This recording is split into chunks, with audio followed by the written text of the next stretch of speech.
Army chief general Qamar Javed Bajwa ने Pakistan military academy Kakul के 146वें long course की पासिंग आउट परेड की तकरीब में बतौर मेहमान खुसूसी शिरकत की। उन्होंने पास आउट कैडेट्स को मुबारकबाद दी।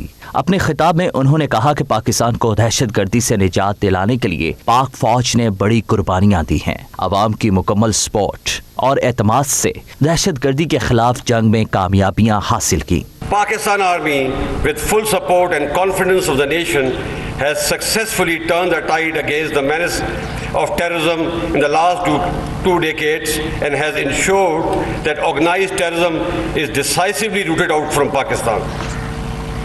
This is indeed a unique accomplishment that not many countries or armies can claim.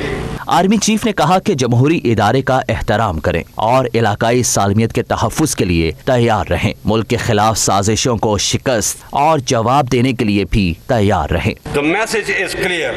The armed forces, with the support of our citizens, will never allow any country, group or force to politically or economically destabilize Pakistan. तकरीब में बेहतरीन कारकर्दगी पर 146वें PMA long course के cadet को एजाजी शमशीर दी गई। तलाई तमगा long course के दूसरे नंबर पर बेहतरीन कारकर्दगी दिखाने वाले कैडेट को दिया गया। Chairman joint chiefs of staff committee overseas gold medal दोस्त मुल्कों के बेहतरीन कैडेट को दिया गया। पास आउट होने वालों में 24वें टेक्निकल ग्रेजुएट कोर्स के कैडेट्स और 65वें इंटीग्रेटेड कोर्स के कैडेट्स भी शामिल थे। इस मौका पर 20वें लेडी कोर्स और 5वें बेसिक मिलिट्री ट्रेनिंग कोर्स के कैडेट्स भी मौजूद थे। इसके अलावा 4 खवातीन समेत 20 इंटरनेशनल कैडेट्स भी पास आउट होने वालों में शामिल थे, जबकि तकरीब में आला सिविल और फौजी हुकाम समेत गैर मुल्की सिफारतकारों ने भी शिरकत की।